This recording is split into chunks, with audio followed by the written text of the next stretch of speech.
بوران، پاسخ شوروی در مقابل آمریکا. در دهه 1970 رقابت فضایی هنوز داغ بود. آمریکا شاتل فضایی خودش رو معرفی کرده بود، یک فضاپیمای چند بار مصرف که آینده سفر به فضا رو متحول می‌کرد. شوروی نمی‌خواست عقب بمونه، پس پروژه مانع شروع شد.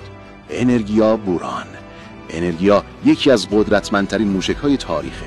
طراحی شد تا محموله‌هایی با وزن بیش از 100 تن رو به مدار ببره و روی شانه‌های این غول فضاپیمای بوران قرار داشت. ظاهری شبیه شاتل آمریکایی اما با تفاوتی اساسی.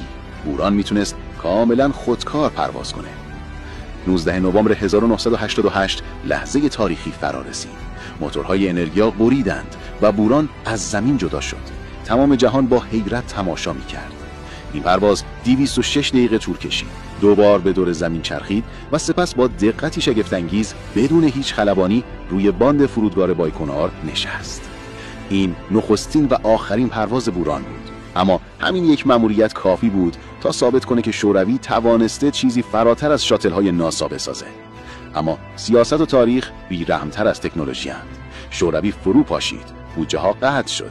بوران در آشیانه متروک موند تا اینکه در سال 2002 سقف بر سرش فرو ریخت و آخرین یادگار پروازش هم نابود شد.